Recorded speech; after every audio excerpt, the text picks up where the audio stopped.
So, you heard it, no new taxes. That one you had for come out of my mouth.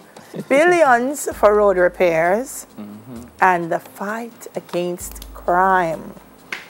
The government recently announced the budget for the fiscal year 2018 to 2019, and we've invited economist Dr. Andre Houghton to help us better understand the plans for government revenues. Always a pleasure to have him. Good morning, Andre. Good morning. How are you? Good morning, ladies. I'm okay. How are you? Very well, thanks. Boy, Andre, is a thing where when it's read, people don't understand it, but when the implications happen, then we block the road. People feel it. So we are glad to have you so that you can help us. So let's start with some of the areas that have gotten large allocations of the budget. Yes. Education is one of them. National security is the other. Priorities in the right place? Yes, it appears to be. What we've seen this year is that the budget has fallen to some extent. That's moved from 805 billion to 773 billion, and that's predominantly because of less capital expenditure in some instances. But what you realize is that because the government, they are following through with projects that have already been started last year, the year before, then it's just that particular phase that they're at now, and that is the amount of spending that is required. As it relates to, if you're looking at the budget is dichotomized in two. You have the recurrent expenditure as well as the capital expenditure. Now, if you look at recurrent expenditure has increased from last year to this year. It has increased from 515 billion to say 560. Now, when I peruse the budget line by line, you realize that a lot of these increases in recurrent expenditures aren't anything significant, so to speak, out of the way. You know, it's just like increase in allocations for health in some instances, increase in allocations for the police force in some instances, increase in allocation and some amount of salary remuneration as well for civil servants who have needed an increase in pay because they have been losing as a result of inflationary challenges over the last couple of years. How feel you though about this $31 billion less than the previous year? I mean, we seem not to be able to make a lot of things happen with the budget that we last had. So we're cutting it, and we seem to have so much more to do. Yeah, we have so much, and it's good that you mentioned that, because what you want to see, especially if you want the economy to grow, we would like to see an expansionary budget, you know. So what you want to see an increase in capital expenditure. Now, if you look at the budget more closely, it's the capital expenditure side is broken down into capital A and capital B. Capital A is basically money that is coming from the government's pocket to outlay on capital expenditure, while capital B is money that is coming from international donors or lenders and so on. So you're seeing a huge fall in capital A, and then you're seeing a marginal increase in capital B. So the amount that is for capital expenditure that's coming from the government is falling, and the amount that they're getting from donors for capital expenditure has increased a bit. Now, what does this mean? This means that we are not spending beyond what we think we need to spend from the government's coffers, even though we want to see an expansionary budget. It is better for them not to spend to accumulate any further debt going down the line. But when these donors come in, doesn't that have implications? Yes, it does. Right. It does. So if the lion's share of our budget now is going to debt, the breakdown of the budget, because what happens is that the recurrent is normally, last year the recurrent expenditure was 64% of the budget. This year recurrent expenditure is 72% of the budget. And next year, recurrent expenditure is going to be 76% of the budget. And then it goes. So an important aspect of this budget as well is that they have done some form of forward planning.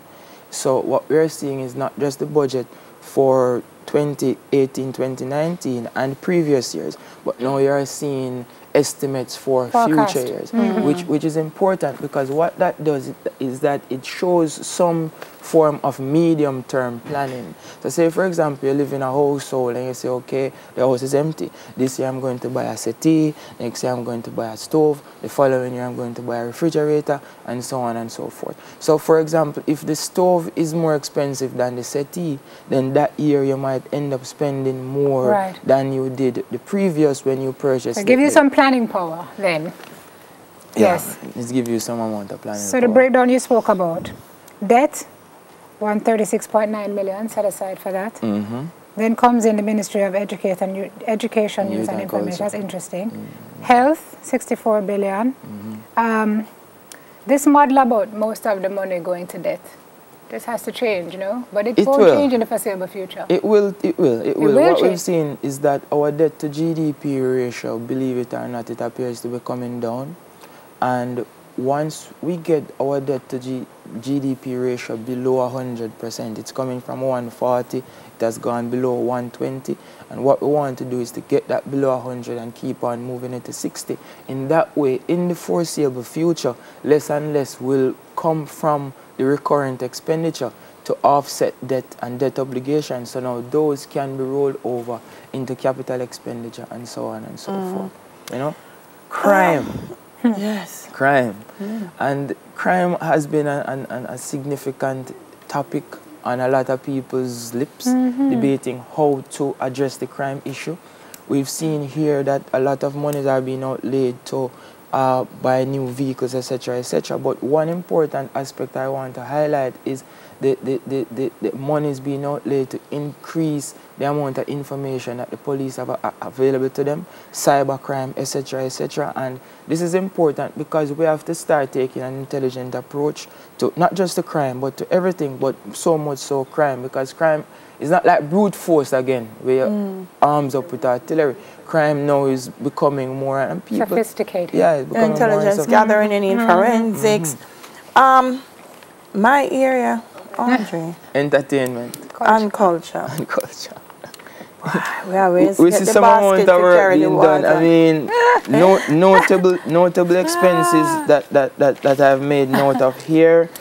And this is also related to crime because, as you know, crime is not something that happens. It's as a result of something else. You know, so social issues. I'm seeing here 1 billion being set aside for youth employment and empowerment in the digital and creative industries. So that should speak more to you. And so, I say 1 billion is what, 10,000 From US? digital before the creative industries, that means all like a 10 million US. Where's the from them put digital? In front of creative. You gotta be excited and optimistic. Lord, help us. Sports? Sports. The specific allotment for sports isn't really nothing to talk about. No. 1.1 billion for irrigation and community development projects, 12 billion for the roads and highways. And we must highlight this because if we want to see economic expansion, then it starts with logistics and transportation. And if you live in Kingston, you will see the horrible traffic that we face every morning, every midday, every afternoon. So the road works is important. The highways are expanding. The Mandela Highway expanding, Hagley Park Road, Barbican, Constant Spring Road, and so on. So that's for the KMA. There are community-based projects to be undertaken by the JSIF.